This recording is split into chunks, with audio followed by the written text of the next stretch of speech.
പത്തനംതിട്ട കോന്നി പാടം ഫോറസ്റ്റ് ഓഫീസിൽ ഉദ്യോഗസ്ഥർക്ക് നേരെ ഭീഷണി മുഴക്കിയ KU ജനീഷ് കുമാർ MLA-ക്കെതിരെ പ്രതിഷേധം ശക്തമാകുന്നു. സ്വാർത്ഥ താൽപര്യക്കാർ വനപാലകർക്കെതിരെ ആക്രമം അഴിച്ചുവിടുകയാണെന്ന് Kerala forest protectors staff association വിമർശിച്ചു. കോന്നി ഭാഗത്ത് കൈതച്ചക്ക മാഫിയയുടെ ആക്രമണങ്ങൾക്ക് കാട്ടാനകൾ ഇരയാകുന്നുണ്ടെന്നും സംഘടന വിമർശനം ഉന്നയിച്ചു.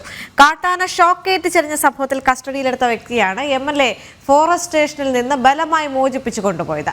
മിഥുൻ മുരളി ചേരുന്നു കൂടുതൽ വിവരങ്ങളുമായി. മിഥുൻ, ഇപ്പോൾ ഈ ഒരു വിഷയത്തിൽ ജനീഷ് MLA-യുടെ ഗുണ്ടായിസം അതുമായി ബന്ധപ്പെട്ടുള്ള വിഷയത്തിൽ കൂടുതൽ പ്രതിഷേധങ്ങൾ ഉയർന്ന് വരികയാണ്. ഇത്തരത്തിൽ സ്വാർത്ഥ താല്പര്യങ്ങൾക്കായി വനപാലകർക്കെതിരെ ആക്രമം അഴിച്ചുവിടുന്നു എന്നാണ് Kerala forest protectors staff association വിമർശിച്ചിരിക്കുന്നത്. ഇതിൽ കൂടുതൽ പ്രതിഷേധങ്ങൾ കടക്കുന്ന സാഹചര്യം കൂടി ഉണ്ടല്ലോ. തീർച്ചയായും പ്രതിഷേധം ശക്തമായി തന്നെ ഉയരുകയാണ്. വനംവകുപ്പ് ഉദ്യോഗസ്ഥരുടെ ഭാഗത്തു നിന്നും ഈ സംഭവം ഉണ്ടായി തൊട്ട് പിന്നാലെ തന്നെ പ്രതിഷേധം ഉയർന്നിരുന്നു. ഇടത് സംഘടനയായ ഫോറസ്റ്റ് പ്രൊട്ടക്ടേഴ്സ് അസോസിയേഷൻ തന്നെ ഈ സംഭവത്തിനെതിരെ MLA-ക്കെതിരെ ശക്തമായ പ്രതിഷേധവുമായി രംഗത്തുണ്ട്. സ്വാർത്ഥ താല്പര്യങ്ങൾക്ക് വേണ്ടി വനംവകുപ്പ് ഉദ്യോഗസ്ഥർക്കെതിരെ അക്രമം അഴിച്ചുവിടുന്ന സാഹചര്യമാണ് നിലവിൽ സംസ്ഥാനത്തുള്ളതെന്ന സംഘടന കുറ്റപ്പെടുത്തുന്നു.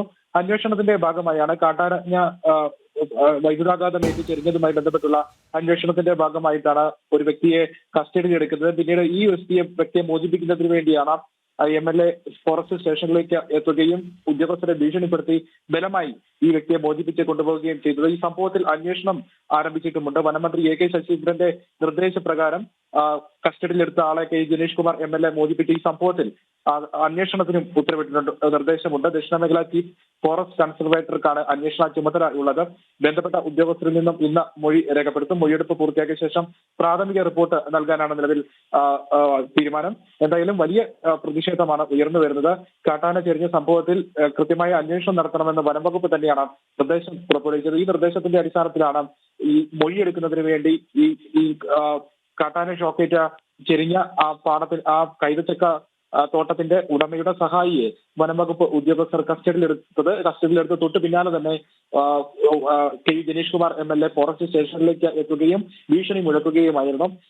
നക്സലുകൾ വീണ്ടും വരും, ഫോറസ്റ്റ് സ്റ്റേഷന് തീയിടും, ഈ വ്യക്തിയെ കസ്റ്റഡിയിൽ എടുത്തിട്ടുണ്ടെങ്കിൽ അതിനുള്ള രേഖകൾ കാണണം, അറസ്റ്റ് രേഖപ്പെടുത്തിയിട്ടുണ്ടെങ്കിൽ അതിന്റെ രേഖകൾ കാണണം തുടങ്ങിയ കാര്യങ്ങൾ ആവശ്യപ്പെട്ടുകൊണ്ട് പ്രകോപനപരമായിട്ട് ഭീഷണി സ്വരത്തിൽ ഉദ്യോഗസ്ഥർക്ക് നേരെ കയർക്കുന്ന ദൃശ്യങ്ങളാണ് കഴിഞ്ഞ ദിവസം പുറത്തു വന്നത്. എന്തായാലും ഈ ഒരു സംഭവത്തിൽ വനംവകുപ്പ് ഉദ്യോഗസ്ഥർക്ക് കൃത്യമായി അവരുടെ ഉത്തരവാദിത്വം കൃത്യമായി നിർവഹിക്കാൻ സാധിക്കാത്ത വിധം MLA ഇടപെട്ടു എന്നുള്ളതാണ് പ്രധാനപ്പെട്ട ആക്ഷേപമായി ഉയർന്നു വരുന്നത്. കൃത്യവിലോപം നടത്തിയ MLA-ക്കെതിരെ ശക്തമായ നടപടി സ്വീകരിക്കണമെന്ന് വനപാലകർ ആവശ്യപ്പെടുന്നുമുണ്ട്.